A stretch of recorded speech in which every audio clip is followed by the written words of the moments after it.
नमस्कार श्रोतेहो, स्वागत आहे तुमचं आपल्या लाडक्या कथा मनातल्या या चॅनलवर। आज आपण रामायणातील असा एक प्रसंग ऐकणार आहोत ज्याने संपूर्ण युगाचा इतिहास बदलून टाकला। सीतेचं अपहरण। रावणाने सीतेचं अपहरण नक्की का केलं आणि ते कसं केलं? आपल्याला बहुतेकांना फक्त सुवर्णमृग आणि भिक्षुकाचा वेश एवढंच माहीत आहे, पण यामागे शूर्पणखेचा नेमका डाव काय होता? रावणाला सीतेबद्दल सांगताना तिने कोणती भयंकर खेळी खेळली? मारीचाने रावणाला का विरोध केला होता आणि प्रत्यक्ष अपहरण करताना नेमकं काय घडलं होतं?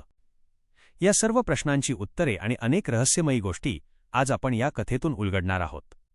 या कथेत असे अनेक पैलू आहेत जे खूप कमी लोकांना माहिती आहेत।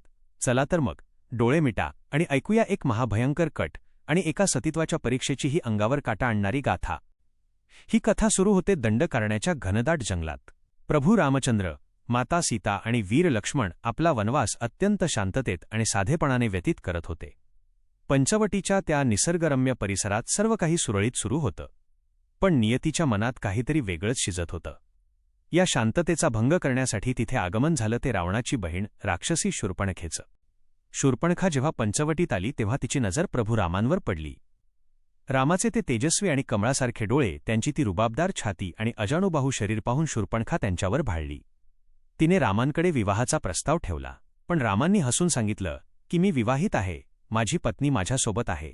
रामांनी तिला लक्ष्मणाकडे पाठवले। लक्ष्मणानेही तिची खिल्ली उडवत तिला पुन्हा रामांकडे पाठवले। या अपमानाने संतप्त झालेल्या शूर्पणखेने आपला मूळ राक्षसी अवतार धारण केला आणि ती सीतेवर चालून गेली। ही स्त्रीच माझ्या मार्गातील काटा आहे, हिलाच मी खाऊन टाकते, असं म्हणत ती सीतेच्या अंगावर धावली। तेव्हा रामांच्या इशाऱ्यानुसार लक्ष्मणाने क्षणाचाही विलंब न लावता आपल्या तलवारीने शूर्पणखेचे नाक आणि कान कापून टाकले। रक्ताच्या थारोळ्यात बुडालेली आणि विलाप करणारी शूर्पणखा तिथून पळून गेली। हा फक्त एका राक्षसीचा अपमान नव्हता, तर हा रावणाच्या अहंकाराला दिलेला धक्का होता। शूर्पणखा आधी आपले भाऊ खर आणि दूषण यांच्याकडे गेली। त्यांनी रामावर 14,000 राक्षसांच्या सेनेसह हल्ला केला, पण रामांनी एकट्याने त्या संपूर्ण सेनेचा आणि खर दूषणाचा संहार केला। जेव्हा शूर्पणखेला समजलं की इथे निभाव लागणार नाही, तेव्हा ती थेट लंकेत आपला भाऊ रावण याच्या दरबारात पोहोचली। आता इथून खरा कट सुरू होतो। श्रोतेहो, शूर्पणखा अत्यंत धूर्त होती। तिला माहीत होतं की रावण अत्यंत अहंकारी आहे। जर त्याला फक्त असं सांगितलं की रामाने माझ्यावर हल्ला केला, तर रावण कदाचित स्वतः न जाता आपल्या सैन्याला पाठवेल। म्हणून तिने एक भयानक मानसशास्त्रीय खेळी खेळली। तिने रावणाच्या दुबळ्या जागेवर म्हणजे त्याच्या स्त्री लंपटपणावर घाव घातला।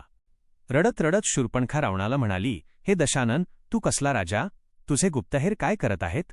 दंडकारण्यात एका वनवाशाने तुझ्या भावांना मारले आणि तुला खबरही नाही? पण ऐक, मी तिथे फक्त माझ्यासाठी गेले नव्हते। त्या रामासोबत एक स्त्री आहे, सीता। ती इतकी सुंदर आहे की स्वर्गातल्या अप्सराही तिच्यासमोर फिक्या पडतील। तिचं रूप, तिची कांती, तिचं लावण्य शब्दांत सांगता येणार नाही। ती प्रत्यक्ष लक्ष्मीच वाटते।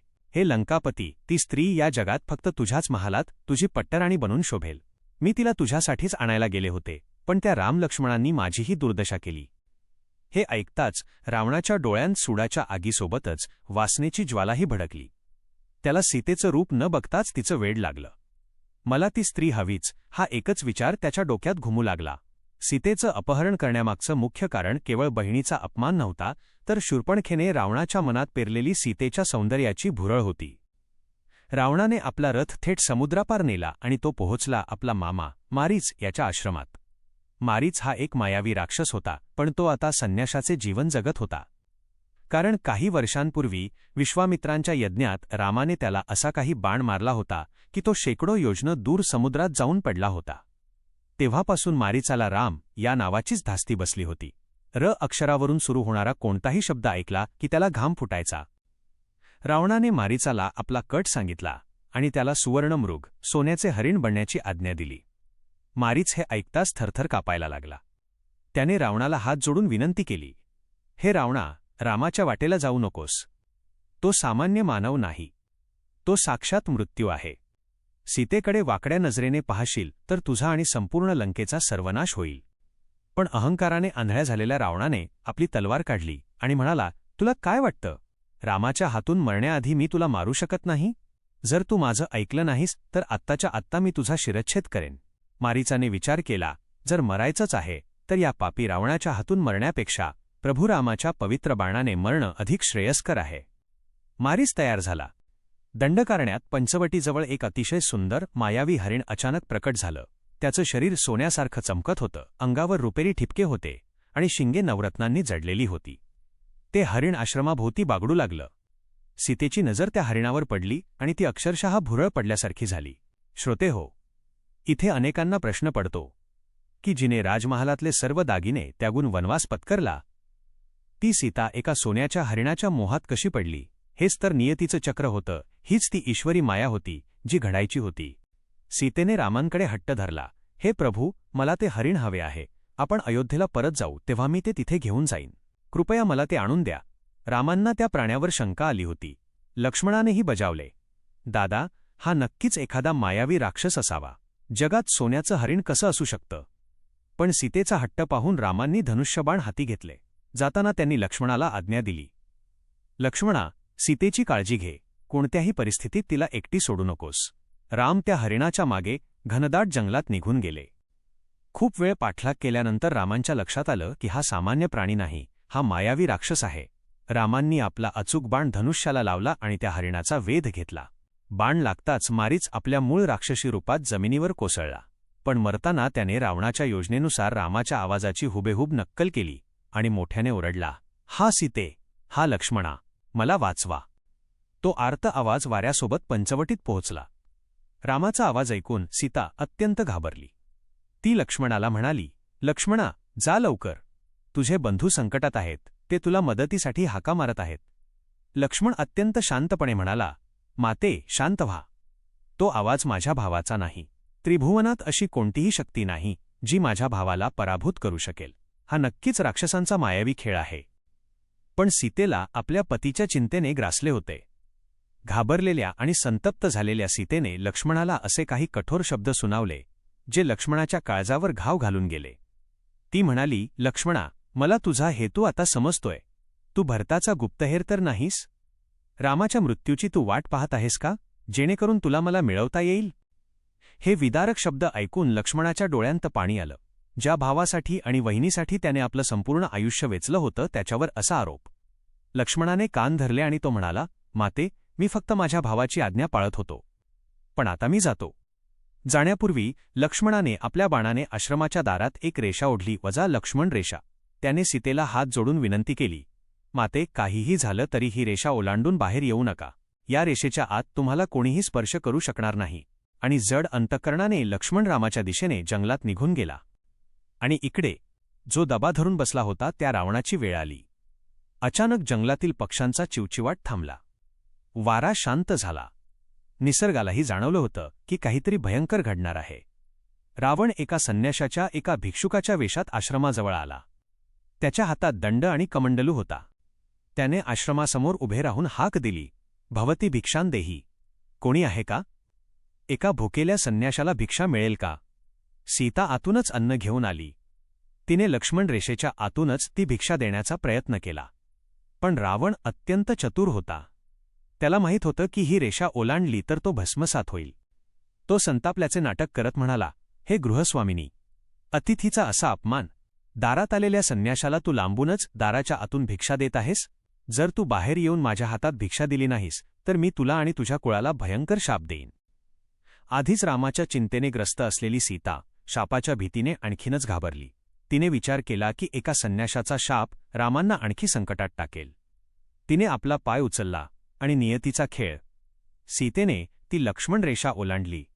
जसा सीतेने रेषेबाहेर पाऊल टाकलं तसा रावणाने आपला तो भिक्षुकाचा खोटावेश फेकून दिला आणि तो आपल्या मूळ महाभयंकर 10 तोंडांच्या आणि 20 हातांच्या रूपात प्रकट झाला.